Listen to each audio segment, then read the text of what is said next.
Academy. My name is CS Swayal Popli and आज इस video में हम बात करने वाले हैं क्लास 12 बिजनेस स्टडीज के चैप्टर 4 के फास्ट ट्रैक रिवीजन के बारे में। देखिए 3 वीडियोस पहले हमने एक सीरीज स्टार्ट की थी जिसमें मैंने आपसे प्रॉमिस किया था कि आपके 12th बोर्ड से पहले जितना भी आपके सब्जेक्ट में चैप्टर्स है ना, सबको 15 to 20 मिनट्स के अंदर अंदर आपको अच्छे तरीके से रिवाइज करा दूंगी, सो दैट बोर्ड से पहले कम समय में आपकी बहुत बेहतरीन प्रेपरेशन हो जाए। उसी सीरीज का आज 4th पार्ट है जिसमें हम कवर करने वाले हैं हमारा प्लानिंग चैप्टर। ठीक है, देखिए कुछ भी बोलने से पहले मैं आपको प्लानिंग का मतलब समझा देती हूँ। प्लानिंग का मतलब होता है किसी भी चीज के बारे में एडवांस में सोच के रखना, तैयारी करके रखना। फॉर एग्जाम्पल मुझे एक ट्रिप पे जाना है, ट्रिप पे जाने से पहले उसकी जो बेसिक प्रेपरेशन मैं करके रखूंगी, सोच के रखूंगी कहाँ कहाँ जाना है, कैसे कैसे जाना है, ट्रांसपोर्टेशन के मीन्स क्या रहेंगे, कितने पैसे कैरी करने, मतलब पूरी तैयारी बेसिकली पहले से एडवांस में जो मैं करके रखूंगी उसको मैं बोलूंगी उस ट्रिप की प्लानिंग। ठीक है, तो ऑर्गेनाइजेशन में भी ऐसा होता है, बिजनेस में भी ऐसा होता है, कुछ भी करने से पहले बिजनेस वाले उसकी प्लानिंग करते हैं और ये बहुत ही क्रूशियल स्टेप होता है क्योंकि मैनेजमेंट की शुरुआत यहाँ से होती है। ठीक है, तो प्लानिंग का मतलब आपको समझ में आ गया है। Now let's move to its characteristics. पहला कैरेक्टरिस्टिक है इसका, planning focuses on achieving objectives. देखिए मुझे ट्रिप पे जाना है, बढ़िया तरीके से घूम के आना है सो दैट मुझे सेटिस्फैक्शन मिल पाए, मतलब इमोशनल एक बूस्ट मिल पाए। ये क्या है इमोशनल बूस्ट? मेरा ऑब्जेक्टिव है। तो मैं प्लानिंग क्यों कर रही हूँ सारी की सारी? उस ऑब्जेक्टिव को अचीव करने के लिए। तो जो भी हमारी प्लानिंग होती है, जो भी हम एडवांस में तैयारी करके रखते हैं, वो हम क्यों करते हैं? ताकि जो हमारा गोल है, जो हमारा एम है, ऑब्जेक्टिव है, हम उसे अचीव कर सके। तो प्लानिंग हमेशा उसी ऑब्जेक्टिव पे फोकस रहती है, सारी प्लानिंग हम उसी के अकॉर्डिंग करते हैं। ठीक है, अगर मान लीजिए ट्रिप पे जाके मुझे सिर्फ रिलैक्स करना होता और मेरा ऑब्जेक्टिव बस वही होता तो मैं प्लानिंग अलग तरीके से करती, लेकिन ट्रिप पे जाके मुझे मैक्सिमम टू मैक्सिमम जगह एक्सप्लोर करनी है तो फिर मैं प्लानिंग उस तरीके से करूंगी। तो प्लानिंग हमेशा ऑब्जेक्टिव्स को ध्यान में रखती होती है और उसी पे ही फोकस होती है पूरी की पूरी हमारी प्लानिंग। सेकेंड है, planning is a primary function of management. जैसे कि मैंने आपको पहले भी बताया, मैनेजमेंट की शुरुआत ही प्लानिंग फंक्शन से होती है। मैनेजमेंट में 5 स्टेप्स होते हैं, planning, organizing, staffing, directing, controlling. तो सबसे पहले प्लानिंग आता है, तो प्लानिंग बेस सेट करता है बाकी सारे फंक्शंस के लिए। थर्ड है, प्लानिंग इज परवेसिव। ये बोलते हैं कि ऐसा नहीं है कि प्लानिंग एक पर्टिकुलर एरिया के लोगों का काम है या पर्टिकुलर ग्रुप का काम है, प्लानिंग सबका काम है। चाहे लोग यूएस में बैठे हो, चाहे आपकी इंडस्ट्री यूएस में हो, इंडिया में हो, जापान में हो, कहीं पे भी हो, प्लानिंग लगेगा।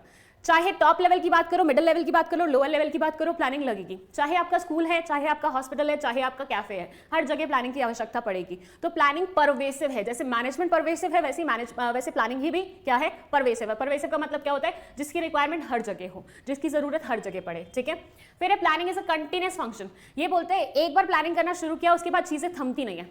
मैंने एक ट्रिप की प्लान करी, ठीक है, ट्रिप से वापस आने के बाद मैं अपनी लाइफ में क्या करूंगी, मैं उसकी भी तो प्लानिंग करूंगी ना। तो एक बार प्लानिंग करना शुरू होता है ना तो वो रुकता नहीं है। हाँ, एक पर्टिकुलर टाइप ऑफ प्लान खत्म हो जाता है, दूसरा शुरू हो जाएगा, लेकिन प्लानिंग चलती जाएगी चलती जाएगी चलती जाएगी। जैसे मैनेजमेंट चलता जाता है चलता जाता है चलता जाता है, कंट्रोलिंग के बाद दोबारा से प्लानिंग आ जाती है। बिल्कुल उसी तरह से एक चीज का प्लान बनाया, वो खत्म हो गया, पूरा हो गया, अचीव हो गया, उसके बाद दूसरी चीज पर हम मूव कर जाते हैं।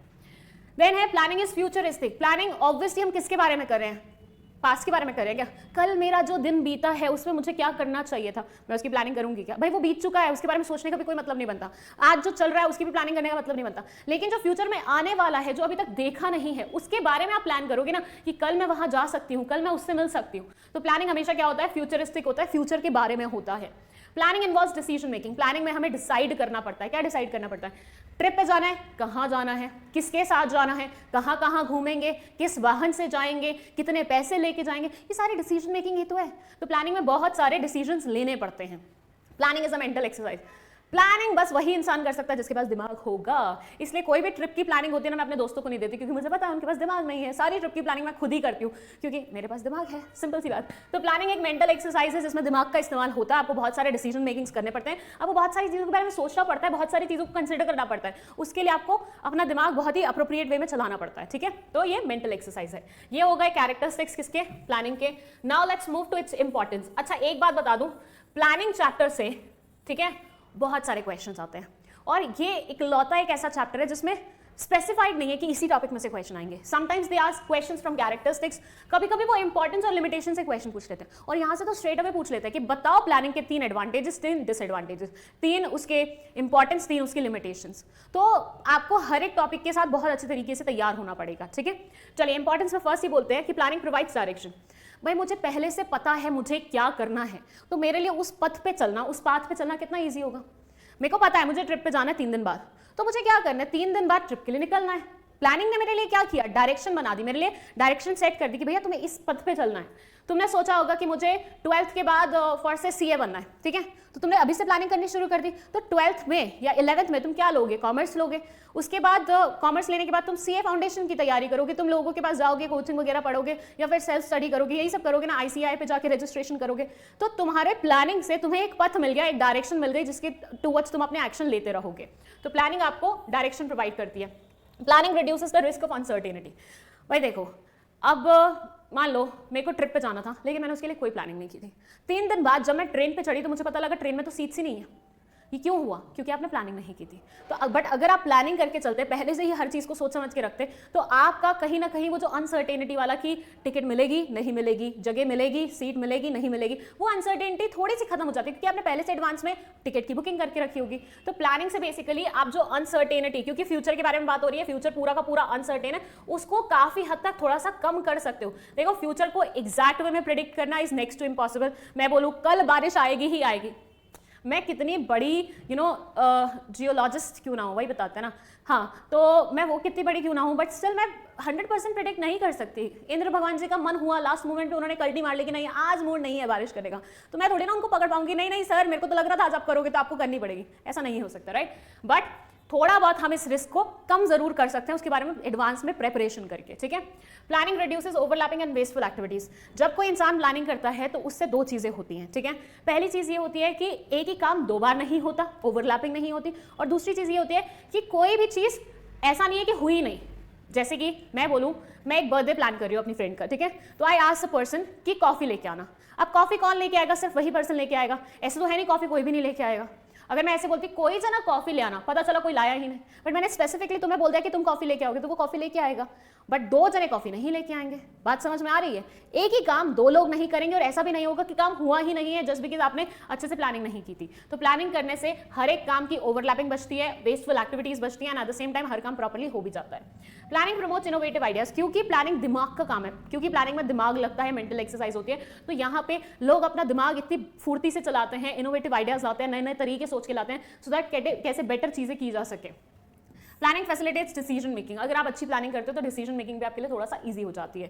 Planning establishes standards for controlling. हमारे मैनेजमेंट का जो लास्ट फंक्शन है कंट्रोलिंग, कंट्रोलिंग में हम ये देखते हैं कि जो हमने सोचा था और जो हमने अचीव किया है, क्या वो आपस में मैच कर रहा है। तो जो हमने सोचा था वो हम सोचते कहाँ हैं, प्लानिंग में सोचते हैं। तो कंट्रोलिंग का जो बेस है ना, जिससे वो कंपैरिजन करता है एक्चुअल परफॉर्मेंस की, वो बेस हम प्लानिंग में सेट करते हैं, ठीक है। मुझे 95% लाने हैं बोर्ड्स में, ये मैंने बेस सेट किया है। अब मैं एक्चुअली कितने लाई हूँ उसको मैं तब कंपेयर कर पाऊंगी ना इस चीज से, जब मैंने ये बेस सेट किया होगा। मैंने 95 सेट ही नहीं किया था, तो मैं अपने एक्चुअल परफॉर्मेंस को कैसे कंपेयर कर पाऊंगी। तो प्लानिंग कंट्रोलिंग के लिए स्टैंडर्ड्स एस्टेब्लिश करता है। इतने ही थे इंपॉर्टेंस में points. Now let's move to limitations, मतलब प्लानिंग की भी अपनी खुद की रिस्ट्रिक्शंस हैं, कुछ लिमिटेशंस हैं, उनके बारे में बात करते हैं। पहला पॉइंट है प्लानिंग लीड्स टू रिजिडिटी।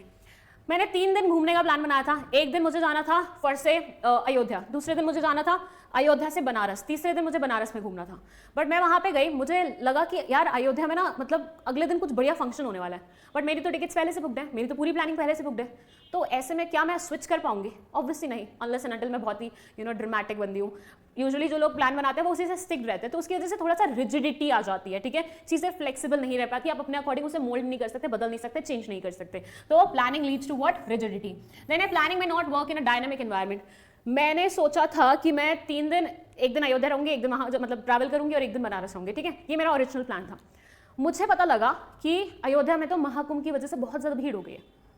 बताओ, अब जो मैंने प्लानिंग करके रखी थी घूमने की, क्या मैं वो कर पाऊंगी पूरी? नहीं कर पाऊंगी। क्यों? क्योंकि एनवायरमेंट बदल गया, सिचुएशन बदल गई, चीजें बदल गई, क्राउड बहुत ज्यादा हो गया। मैंने अपनी पूरी प्लानिंग की थी नॉर्मल क्राउड के अकॉर्डिंग, लेकिन यहाँ पे तो भर भर के क्राउड आ गया। तो ये चीज भी थोड़ी सी क्या करती है, प्लानिंग के लिए लिमिटेशन का काम करती है कि भैया प्लानिंग डायनामिक एनवायरमेंट में समटाइम्स वर्क नहीं करती। Planning reduces creativity. अब जैसे कि मैंने बताया, सारे प्लान्स कौन बनाता है ट्रिप्स के? मैं बनाता हूँ, ठीक है, मैं बनाती हूँ। तो मैं तो अपना दिमाग इस्तेमाल कर लेती हूँ, लेकिन जो मेरे दोस्त हैं जो उस ट्रिप पे बस मेरे भरोसे चलते हैं, मतलब उन्होंने अपना दिमाग तो इस्तेमाल किया ही नहीं, उनकी शायद जो क्रिएटिविटी निकल के आ सकती थी वो तो निकली ही नहीं, तो मतलब वो रहेगा ना लेस क्रिएटिव। तो प्लानिंग रिड्यूसेस क्रिएटिविटी इसलिए बोला जाता है कि जो इंसान प्लानिंग कर रहा है वो तो बहुत बढ़िया काम कर रहा है, लेकिन जो उस प्लानिंग को इंप्लीमेंट कर रहा है अपना खुद का दिमाग इस्तेमाल किए बिना, उसकी खुद की क्रिएटिविटी मर रही है। Then planning involves huge cost. ये बोलते हैं प्लानिंग कोई ऐसा काम नहीं है जिसमें आपको खर्चा ही नहीं बेयर करना पड़े। प्लानिंग में बहुत सारी एनालिसिस होती है, बहुत सारी चीज़ें रेफर की जाती हैं, बहुत सारी चीज़ों को कंसिडर किया जाता है, टूल्स इस्तेमाल किए जाते हैं, स्टैट्स इस्तेमाल किए जाते हैं, डेटा लगता है, और ये सारी चीज़ें बहुत ज़्यादा कॉस्टली आती हैं, फ्री में नहीं आती। कि बच्चों का डेटा निकलवाना हो 2,000-3,000 रुपये बेसिक से डेटा पे खर्च करना पड़ता है, और जितना कॉम्पिटिशन बढ़ता जा रहा है 10,000, 20,000, 30,000 ये तो नॉर्मल रकम होती है डेटा निकलवाने की। तो डेटा निकलवाना अपने आप में बहुत ह्यूज कॉस्ट ले जाता है। Planning is a time consuming process. मैं 3 दिन की ट्रिप की प्लानिंग कर रही हूँ, लेकिन मुझे 6 घंटे लग गए हैं प्लानिंग करते करते। वीडियोस देखना, एनालाइज करना, कहाँ कैसे क्या रहेगा, स्टे का देखना, होटल्स में बात करना, वहाँ पे अकोमोडेशन है, मतलब अभी वैकेंसी है कि नहीं है, वो सब पता लगाना, बहुत सारा टाइम ले जाता है यार। कुछ मतलब 3 दिन की प्लानिंग में सोचो तो बहुत ही प्लानिंग क्या होती है, टाइम कंज्यूमिंग टास्क होती है। Planning does not guarantee success. कितनी बढ़िया प्लानिंग क्यों ना कर लो, ऐसा ज़रूरी नहीं है कि जैसा आपने सोचा होगा वैसा ही होगा। मैंने सोचा था 3 दिन मस्त घूम के आएंगे, बढ़िया एक्सपीरियंस लेके आएंगे, मस्ती करके आएंगे, थोड़ा जीवन में फन ऐड करके आएंगे, ठीक है। बट जब मैं वहाँ पे गई, फन तो था ही नहीं वहाँ पे। मतलब ऐसे सड़कें सूनी, कुछ देखने लायक नहीं, कुछ ऐसे अमेजिंग नहीं, वो जो अंदर से खुशी आनी चाहिए वो आई नहीं। तो आपने कितनी बढ़िया मर्जी प्लानिंग क्यों ना कर लियो, सक्सेस जो ऑब्जेक्टिव आप अचीव करना चाहते थे उसकी कोई गारंटी नहीं है कि वो आपको मिलेगा ही मिलेगा। तुमने 95 का सपना देखा था और तुमने बढ़िया प्लानिंग करी, ठीक है, पेपर में 70% आए, बताओ कोई गारंटी दे सकता था कि प्लानिंग के साथ गया मतलब 95 ही आएंगे? ऑब्वियसली नहीं दे सकता। तो आप प्लानिंग कितनी मर्जी बढ़िया क्यों ना कर लो, हाँ आपके परफॉर्मेंस में फर्क जरूर देखने को मिलेगा, लेकिन ऐसा जरूरी नहीं है कि जो सपना आपने अपने लिए देखा वो आप अचीव कर पाओ, ठीक है। तो it does not guarantee success. आधा चैप्टर हमारा कंप्लीट हो चुका है इसी के साथ। Now let's move to the बाकी का आधा चैप्टर जिसमें है प्लानिंग प्रोसेस, अगेन जहां से बहुत सारे क्वेश्चंस पूछे जाते हैं। मैंने हमेशा बोला है प्रोसेस से तो क्वेश्चन भर भर के पूछे जाते हैं सीबीएसई द्वारा, और सारे प्रोसेस जितनी भी मैनेजमेंट फिर या फिर कंट्रोलिंग, प्लानिंग, इन सब की जो प्रोसेस है वो सारी की सारी कंबाइन करके मैंने ऑलरेडी एक वीडियो बनाई हुई है जो चैनल पर अवेलेबल भी है। नहीं देखी है अभी तक तो यहाँ आई बटन में उसका लिंक प्लेस होगा। टाइम भी हुआ है 15:55 मतलब 555 एंजल नंबर, वाओ। सो अच्छा टाइम है, अभी अभी खोल लो उसको वीडियो को और देख लो, बढ़िया तरीके से पढ़ लो, ठीक है। प्लानिंग प्रोसेस में क्या होता है, सबसे पहले ये बोलते हैं कि हम अपने लिए ऑब्जेक्टिव सेट करते हैं। एक इंसान था, उसको बोर्ड्स में 95% लाने थे, तो उसने सबसे पहले क्या किया, अपने लिए ऑब्जेक्टिव, अपने लिए एक एम चुना कि 95% लाने हैं। फिर उसने डेवलप प्रेमिसेस बोलते हैं इसको, उसने क्या किया, अज्यूम किया कुछ चीज़ों को, जैसे कि मैं दिन में कितने घंटे पढ़ पाऊंगा, मैं हफ्ते में कितने दिन पढ़ पाऊंगा, मैं टेस्ट कितने अटेम्प्ट कर पाऊंगा, मैं कोचिंग के बाद टाइम कितना निकाल पाऊंगा, मैं सेल्फ स्टडी में एक गो में कितना पढ़ लेता हूँ, ऐसी कुछ अजम्पशंस करी उसने, ठीक है। मैं बीमार कितने दिन हो सकता हूँ बीच में, तो 2-3 दिन, ये सारी चीज़ें क्या वाकई में हुई हैं, नहीं हुई, ये सारी चीज़ें वो अज्यूम कर रहा है फ्यूचर के बारे में। तो जैसे ही आप ऑब्जेक्टिव सेट करते हो उसके बाद आप कुछ अजम्पशंस अपने लिए लेते हो फ्यूचर को। Identifying alternative course of action, यहाँ पे वो डिफरेंट कोर्स ऑफ एक्शन देखेगा कि सेल्फ स्टडी करनी चाहिए, ग्रुप स्टडी करनी चाहिए, ट्यूशन जाना चाहिए, दिन में पढ़ना चाहिए, रात में पढ़ना चाहिए, एक चैप्टर को कितना टाइम देना चाहिए, तो सारे ऑल्टरनेटिव्स देखेगा। फिर उन ऑल्टरनेटिव्स के प्लस माइनस देखेगा, ग्रुप स्टडी करूंगा बहुत टाइम वेस्ट हो जाएगा, सेल्फ स्टडी करूंगा कुछ चीज़ें समझ में नहीं आएंगी, ट्यूशन पे जाऊंगा टीचर अपना खुद का कुछ करवाती रहेगी, मेरा खुद का टाइम टेबल फॉलो नहीं हो पाएगा। तो हर चीज़ का प्लस माइनस देखा जाता है। उसके बाद जिसमें सबसे ज़्यादा प्लस हो जिस ऑल्टरनेटिव में और जिसमें सबसे ज़्यादा माइनस हो ऑल्टरनेटिव में, वो ऑल्टरनेटिव सेलेक्ट कर लिया जाता है। से ट्यूशन टीचर वाला आइडिया ही बेस्ट लग रहा है क्योंकि सेल्फ स्टडी में डाउट्स क्लियर नहीं हो पाएंगे, ग्रुप स्टडी में टाइम वेस्ट बहुत ज्यादा हो जाएगा, तो लेट्स गो फॉर ट्यूशन वाली चीज। और फिर एक बार सोच लिया आपने कि कौन सा ऑल्टरनेटिव चूज करना है, उसके बाद आप उसे इंप्लीमेंट करेंगे, मतलब वाकई में ट्यूशन टीचर से जाके बात करेंगे और ट्यूशन ज्वाइन कर लेंगे। और फिर बीच में फॉलो अप लेते रहेंगे कि जो मैंने सपना सोचा था, जो मैंने प्लानिंग करी थी, क्या मैं उसके अकॉर्डिंग चल रहा हूँ कि नहीं चल रहा हूँ, क्या मैं ये अचीव कर पाऊंगा कि नहीं कर पाऊंगा। टेस्ट वगैरह में अपनी परफॉर्मेंस देखेंगे कि क्या मैं 90 से ऊपर स्कोर कर पा रहा हूँ हर टेस्ट में कि नहीं कर पा रहा हूँ, तो वहाँ से थोड़ी आंकलन लगा सकते हैं कि वाकई में 95 अचीव कर पाओगे कि नहीं कर पाओगे, ठीक है। सो प्लानिंग प्रोसेस में कुछ इस तरह से रहता है, सबसे पहले ऑब्जेक्टिव सेट करते हैं, फिर उसके बाद कुछ अजम्पशंस लेते हैं, ठीक है। फिर उसके बाद कुछ ऑल्टरनेटिव्स देखते हैं, उस ऑल्टरनेटिव के इवैल्यूएशन करते हैं, एनालिसिस करते हैं, उसके बाद एक ऑल्टरनेटिव को सिलेक्ट करते हैं, फिर प्लान को इंप्लीमेंट करते हैं और लास्ट में फॉलो अप करते हैं। डन। चलिए अब हम आ जाते हैं एक और बहुत इंपॉर्टेंट टॉपिक पे जो कि है टाइप्स ऑफ प्लान्स। अगेन यहाँ से भी बहुत सारे क्वेश्चन पूछे जाते हैं, लेकिन यहाँ से ना थोड़े स्ट्रेट क्वेश्चन नहीं पूछे जाते, उल्टे सीधे क्वेश्चन पूछे जाते हैं। जैसे कि बताइए इस पर्टिकुलर सेंटेंस में कौन से वाले टाइप ऑफ प्लान के बारे में बात हुई है, तो आपको वहां पे ना अच्छे से एनालाइज करना पड़ेगा कि इसमें ये क्या बोलने की कोशिश करें। सबसे पहले तो ये बोलते हैं प्लान्स 2 तरह के होते हैं, one is standing, one is single use plan. नाम से समझ में आ रहा है सिंगल यूज प्लान मतलब जो एक ही बार इस्तेमाल होगा, जस्ट लाइक डिस्पोजेबल कप। मैं हमेशा इसको डिस्पोजेबल कप के नाम से वो करती हूँ ताकि आपको याद रहे। डिस्पोजेबल कप को हम क्या करते हैं, एक बार उसमें पानी पीते फेंक देते हैं ना, मतलब बहुत ही चिंदी लोग होंगे जो उसको भी धो के रखेंगे, लेकिन नॉर्मली जो इंसान करता है वो ये करता है, एक बार पानी पिया फेंक दिया, ठीक है। तो सिंगल यूज प्लान वैसे ही होते हैं, एक बार इस्तेमाल किए फिर फेंक दिए। स्टैंडिंग प्लान वो प्लान होते हैं जो बार बार इस्तेमाल होते हैं। फर्स्ट से स्टील का ग्लास आप पानी पियोगे, फिर धोगे, फिर पानी पियोगे, फिर धोगे, फिर चाय पियोगे, फिर धोगे, तो बार बार इस्तेमाल करोगे, तो स्टील का ग्लास हमारा स्टैंडिंग प्लान है, जबकि सिंगल यूज प्लान हमारा डिस्पोजेबल ग्लास है। ठीक है, तो स्टैंडिंग प्लान ऐसे प्लान होते हैं जो बार बार इस्तेमाल होते हैं, सिंगल यूज प्लान वो प्लान होते हैं जो एक ही बार इस्तेमाल होते हैं। सिंगल यूज प्लान में आता है बजट। बजट मतलब जिसमें फिगर्स लिखी जाती है, जिसमें हम ये आंकलन लगाते हैं कि हमें कहाँ से कितने पैसे मिलने वाले हैं फ्यूचर में और हमारे कहाँ पैसे लगेंगे। फर्स्ट से आज मैं यहाँ पे खड़ी हुई हूँ, ठीक है, मैं सोच रही हूँ कि अगले बाकी के 6 महीने जो मेरे इस साल के हैं वहाँ मुझे कहाँ से पैसे मिलने की उम्मीद है और मैं कहाँ एक्सपेंडिचर करूँगी, मेरे क्या क्या खर्चे होने वाले हैं। तो जब मैं उसको एक नोटबुक में लिख दूंगी ना, वो मेरा बजट बन जाएगा। ठीक है, तो बजट में हम कहाँ से हमें रेवेन्यू जनरेट होने वाला है और कहाँ हमारे एक्सपेंडिचर्स होने वाले हैं फ्यूचर के रिगार्डिंग, वो पहले पूरा फिगर्स में लिख के रखते हैं। इनकी स्पेशलिटी ये होती है कि ये फिगर्स में लिखे जाते हैं, नंबर्स में लिखे जाते हैं। प्रोग्राम क्या होता है? प्रोग्राम इन सबका कॉम्बिनेशन होता है। ठीक है, सिंपल सी बात है, सबका कॉम्बिनेशन, सबको इकट्ठे मिला के जो बनता है उसको बोलते हैं प्रोग्राम। जैसे स्कूल में प्रोग्राम्स होते हैं ना, उसमें स्पोर्ट्स इवेंट्स भी होती हैं, उसमें डांस कॉम्पिटिशन भी होता है, सिंगिंग भी होता है, सब कुछ होता है ना, बिल्कुल वैसे ही ये प्रोग्राम वाला प्लान है जिसमें हर चीज साथ में हो जाती है। ठीक है, स्टैंडिंग में बोलते हैं पहले पॉलिसीज। एक कंपनी की क्या पॉलिसी रहेगी, वो कैसी वो रखता है। जैसे मैं बोलूँ मेरी कंपनी की पॉलिसी है कि हम सिर्फ कैश में डील करते हैं, हम क्रेडिट में डील नहीं करते हैं। तो ऐसे में ये हो गई मेरी कंपनी की पॉलिसी, जिसको मैं ओवर द टाइम फॉलो करती रहूंगी।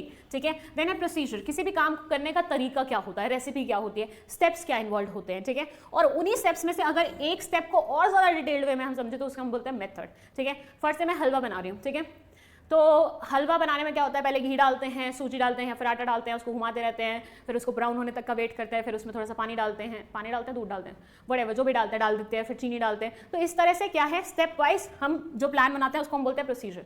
लेकिन उसमें सूजी का हलवा बनाना चाहिए या फिर आटे का हलवा बनाना चाहिए, पूरे रेसिपी में से एक स्टेप उठाया और उसके ऊपर डिटेल्ड डिस्कशन करी, वो हमारा मेथड कहलाया जाता है। ठीक है, कि कौन से वाले से क्या बेहतरीन बनेगा। और लास्ट है रूल्स। रूल्स होते हैं स्ट्रिक्ट स्टेटमेंट जो आपको फॉलो करनी पड़ती है, रिजिड स्टेटमेंट्स होते हैं जिनको फॉलो के बिना आपका काम नहीं चलता, और किसी भी ऑर्गेनाइजेशन को ढंग से डिसिप्लिन वे में चलाने के लिए उस ऑर्गेनाइजेशन के द्वारा रूल्स बनाए जाते हैं। जैसे कि मैं बोलूं मेरे क्लासरूम में कोई भी आवाज नहीं करेगा मेरी एब्सेंस में, ये क्या मेरी क्लासरूम का नॉर्म है। मेरी क्लास में कोई भी चप्पल पहन के नहीं आएगा, ये क्या है, मेरी क्लासरूम का नॉर्म है। ठीक है, रूल है। ठीक है, एक और होती है स्ट्रैटेजी। स्ट्रैटेजी का मतलब होता है कि हमारे कंपेटिटर्स क्या कर रहे हैं और एनवायरनमेंट में क्या चल रहा है, वो सारी चीज़ें देख के जब हम अपनी प्लानिंग करते हैं उसको हम स्ट्रैटेजी बोलते हैं।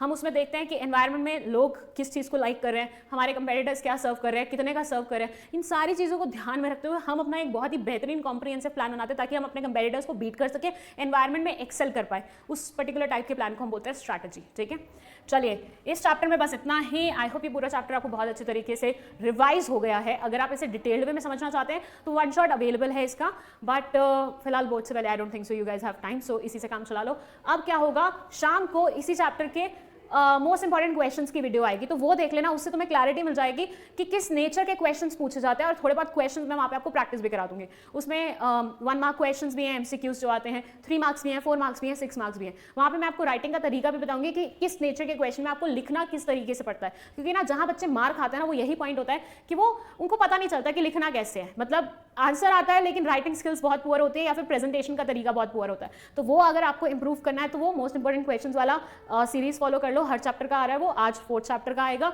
और बस इतना ही कर लो बस, और क्या है। ठीक है, चलिए मिलती हूँ नेक्स्ट वीडियो में, तब तक के लिए बाय बाय।